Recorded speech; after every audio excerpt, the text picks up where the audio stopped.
Hello, everybody. Scott Golden here with the AEW review Dynamite for the 3rd of March, 2021. 1921, that'd be a long time ago. Anyway, really good show going into the pay per view Revolution on Sunday. I'm confused by the placement of matches, to be completely honest. With the official news that AEW is going to, in fact, be alone on Wednesdays after WrestleMania. I'm supportive of that in concept because I think maybe it'll get an extra 100,000 people watching the show, something like that. But it also means that USA, and I know WWE apologists will say, oh, well, hockey is bigger than wrestling. Of course, but at the same time, USA and its associated properties and the parent company don't believe in NXT's ability to rival a main sport, which, why put it in competition if you're going to eventually have them admit defeat? My hope is that this will lead to a growth where AEW can be competitive within the next 2 or 3 years with places like Raw, and then eventually SmackDown since it has a wider berth. My goal and hope is that AEW and other companies will rise up, and in the next 10 years, and WWE as a company will fall finally. I think that's in the best interest of the sport as a whole. Anyway, we open with Shaquille O'Neal and Jake Cargill versus Cody Rhodes and Red Velvet. I like the fact they open with this. It potentially could end up on the 11 o'clock news sports highlights. It certainly kicks off with. I mean, there's nothing on NXT. There's nothing on any WWE brand that would rival this. So we as a company, if you're AEW, is confident enough that they can put something this big out there to start, and it's pretty good. Surprising that Cargill and Shaq won, although maybe not. Not if you're going to do business with Shaq again. Everybody involved worked super hard. Shaq obviously had been training a good bit. Cody and Shaq start. They lock up. Shaq is able to power his way out and goes for the arm. He Shaq does a little dance, kind of showing his confidence.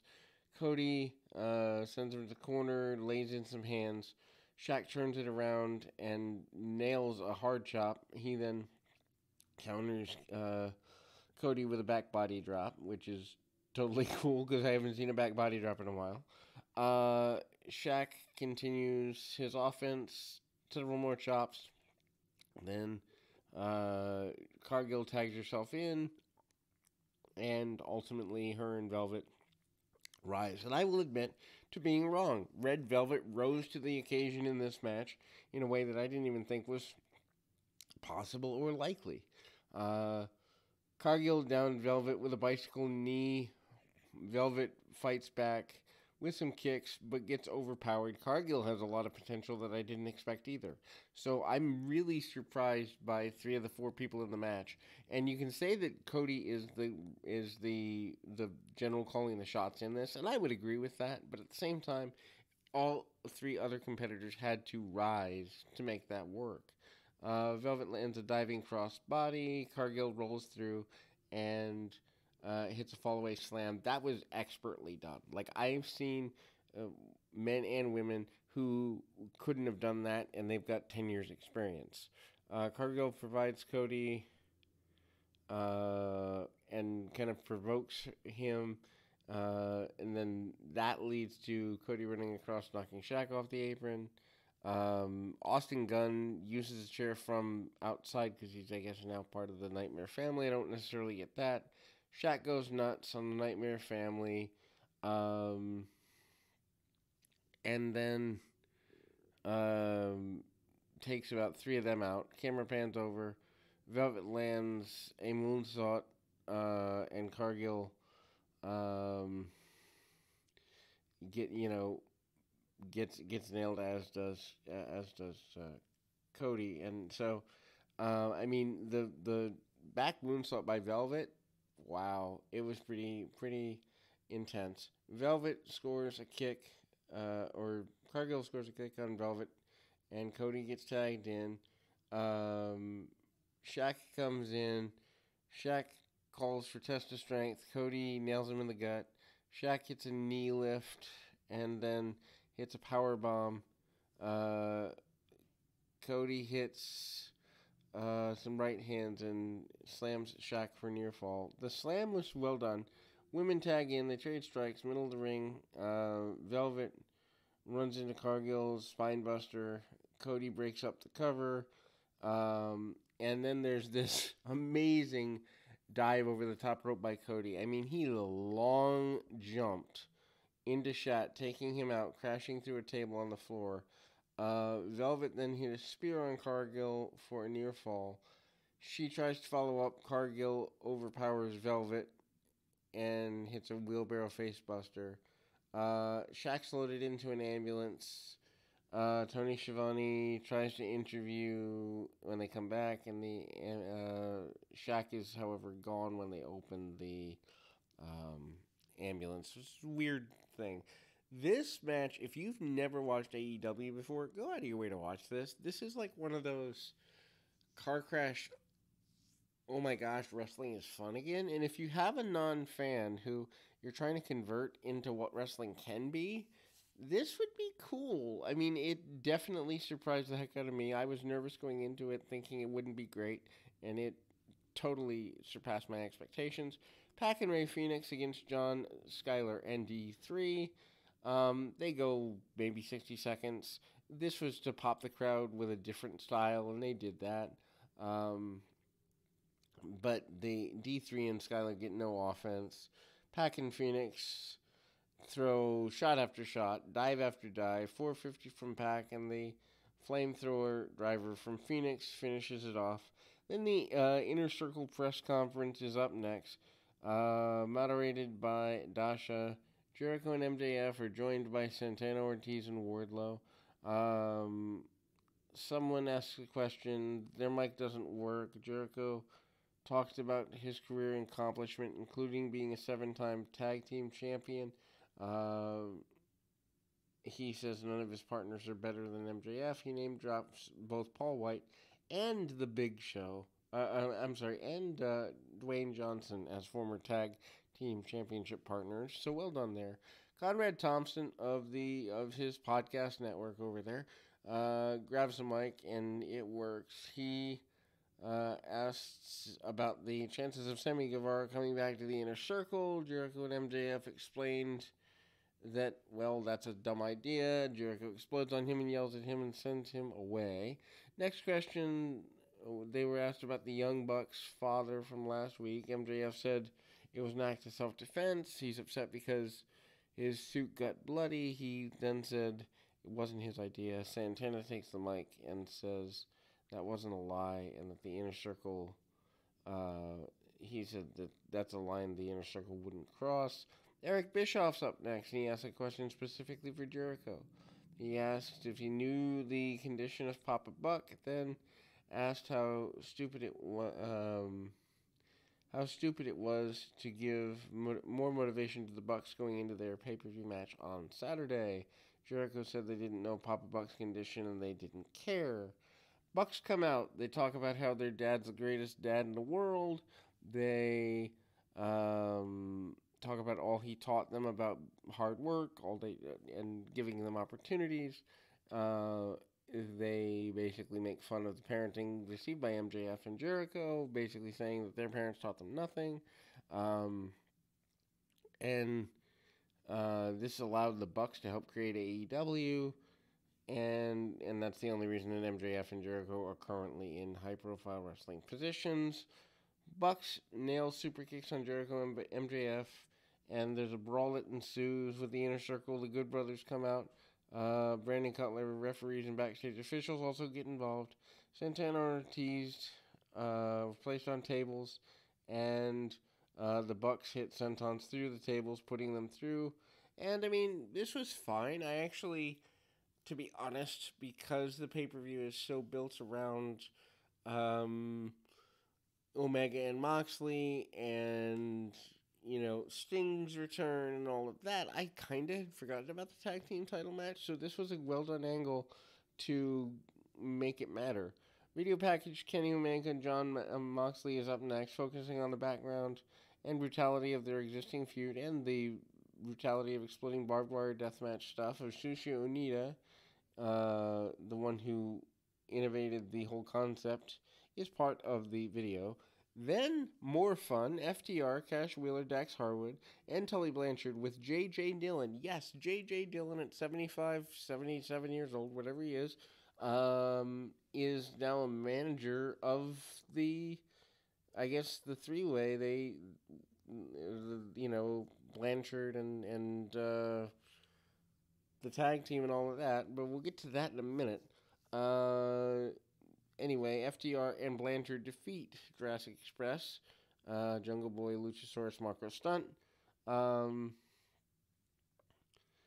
It's totally cool that there was a bunch of NWA / Crockett Promotions nostalgia in this, what with Mr. Crockett passing away within the last 24 hours.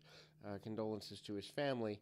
Anyway, this is Tully Blanchard's first match in 16 years.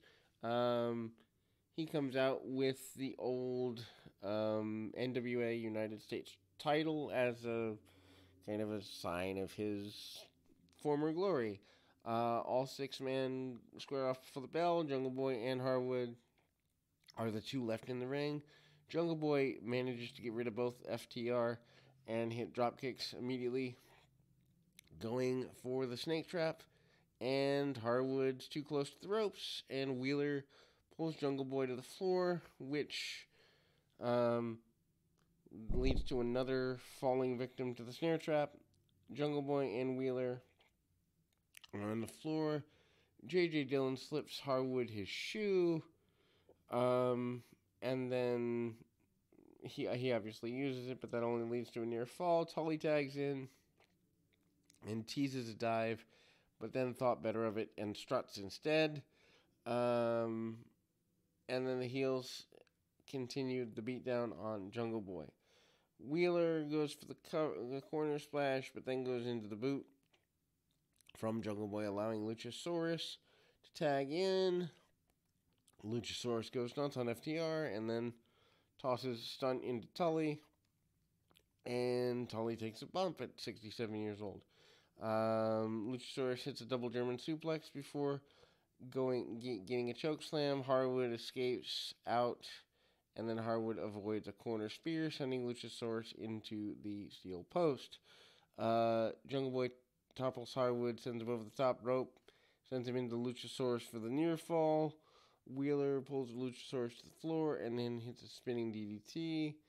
FTR hits superplex and a frog splash combination. Really well done. Frog splash was awesome. On Jungle Boy for near fall, Wheeler hits a series of suplexes. And then Tully hits his slingshot suplex on Stunt. Wish he dropped him on his head, but we can't all get what we want. Anyway, Tully and Luchasaurus faced off in the ring. Luchasaurus lands the tail whip kick.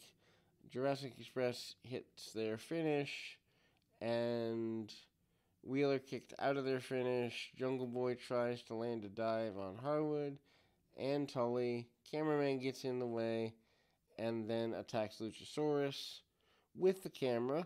FTR and Tully hit an assisted spike piledriver. Tully pins Luchasaurus for the win. Surprised that Tully pins Luchasaurus. Why not have Tully pin Stunt? Pinning Stunt.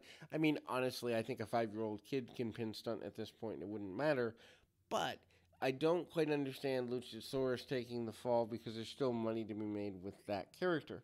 Cameraman unmasks and it's returning Sean Spears. Arn Anderson briefly appears and on the ramp he flashes the 4 Horsemen 4 fingers. So I don't know if that's an acknowledgement that they are making a Horseman level group or just a tease for the sake of the nostalgia of the match. Tony Schiavone announces that his new co-host for the AEW Dark Elevation show is the newly signed Paul Wright. Wright comes out and jokingly asks if anyone saw this turn coming. He emphasizes that he's happy to be there and says he's got a big scoop on Sunday at Revolution. And there will be, in fact, a Hall of Fame worthy talent there. AEW Women's Elimination Tournament Final. Rio Mizunami defeats Nyla Rose with Vicky Guerrero. I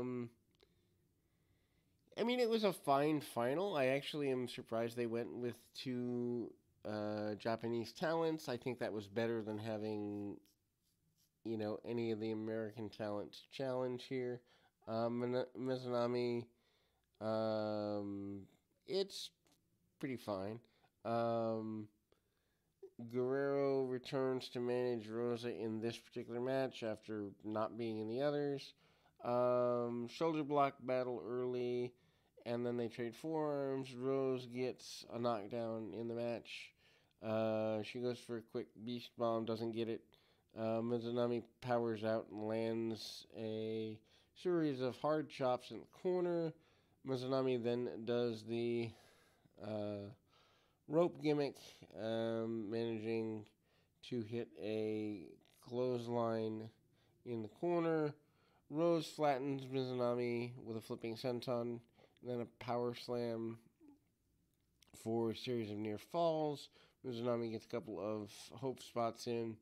Rose cuts her off, gets the power, and Shida is looking on. I assume Shida wins in the pay-per-view on Sunday because they don't have a contract with this other Japanese talent. Mizunami rolls out of the way of Rose's senton bomb, fires up, sends Rose to the apron, and then tackles her out of the ring. Rose regains an advantage, but has her legs swept out and takes a rough fall on the apron. Mizunami lands on the apron and allows her to beat Kong in the same way it allows her to beat Kong by count out during the Japanese deal. Rose rolls back in the ring at 9, and she gets hit with a leg drop for near fall. Rose manages to handle many strikes and lariats of her own. Rose hits a Death Valley driver for near fall and drapes Mizunami over the rope and hit the diving knee drop, but Mizunami kicks out. Guerrero screams on the floor. Rose tries to keep up with the offense and the beast bomb, but Mizunami fights back with an exploder. Mizunami then climbs the ropes, but is met by Rose, who hits a superplex for a 2 count. Mizunami fires up with a German suplex and a spear, hits another guillotine leg drop for the win, wins the tournament, and advances to face Hikaru Shida at the pay-per-view on Sunday. Shida presents Mizunami with a trophy. Mizunami doesn't want any of this and takes a forearm shot at her, and then Shida poses with the women's belt. Shivani brings out Sting for an interview. Sting says his preparation is consistently evolving, and he found out that he wasn't ready when Brian Cage powerbombed him through the ring, but now he's shaking off the rust. He says he's ready for a street fight. Ricky Starks interrupts, and he is alone, admits that he has seen some fire from Sting, and Sting still got it. However, he stands behind what's said, which is that Sting isn't an Icon, and that he slaps Sting. Sting beats up Starks. In return for this, hits a Stinger Splash and Scorpion Deathlock. Powerhouse Hobbs and Hook run in to break it up, and then Cage and Taz make their way out. Cage puts Sting in a powerbomb position. Darby Allin runs out and puts Cage in a sleeper, allowing Sting to land another Stinger Splash. Allin follows up with a shotgun dropkick. Team Taz regroups and runs up the ramp. Scorpio Sky, who is in the ladder match at the pay-per-view, joins commentary for the match. He says he basically has kind of a heelish kind of run to him a little bit. Preston 10 Vance with -1 versus Max Caster in the last ladder match qualifier. Obviously, Caster does the rap gimmick, and 10 has to hold -1 back ahead of the match. I don't like 10. Like, to me, he's just a bloated enhancement talent. Like, I don't get what the draw is, and I don't get why he's in this match.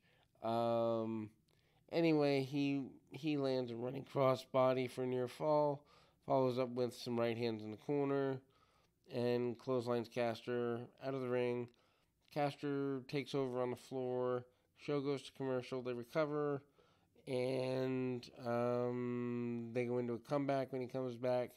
Spine buster on Caster before landing a slingshot spear for near fall. Caster takes 10 down with an arm drag and hits a nice brain buster before going for the acclaim to fame. 10 rolls out of the way on that. 10 brings down Caster the hard way with a power bomb. Caster puts his foot on the rope in the corner. Jack Evans runs in, whacks 10 with the boombox, and Caster covered for the win. Caster acted like he didn't know what happened, but Hardy shows up and appeared to be part of the mission to take out the Dark Order. I don't know. This felt convoluted to me. Your Revolution kind of deal, card and whatnot, is here. During the buy-in, Rio and Thunder Rosa versus Dr. Baker and Reba. Miro and Kip Sabian, Orange Cassidy, and Chuck Taylor. TNT Championship #1 contender ladder match: Cody Rhodes, Lance Archer, Penta, and Scorpio Sky and Max Caster, and a mystery entrant. Paul White's major announcement regarding who's going to be here in AEW. Shida versus Rio Mizunaki. Big money match: Hangman Page and Matt Hardy. Street fight: Sting and Darby Allin with Team Taz, Brian Cage, and Ricky Starks. Casino Battle Royal: Tag Team Champions Young Bucks against Jericho and MJF. And obviously the World Championship match as Kenny Omega faces Jon Moxley in the exploding death match barbed wire dealio thing. Heck of a card. I'm super excited for the pay-per-view, as I am with all of the AEW pay-per-views. I think there's maybe been one that I wasn't too into, but this is probably the strongest lineup with build in a while, and I think it benefits from there only being 4 a year. I wouldn't be opposed to them doing one every 2 months, making it 6, but anything more than 6, companies that feel the need to do that in this climate are just out of touch and trying to relive the Attitude Era mentality, and it doesn't work. Anyway, sorry, hit my mic there. Hangman Page and John Silver defeat Matt Hardy and Mark Quinn. Hardy nails a cheap shot on Silver early on.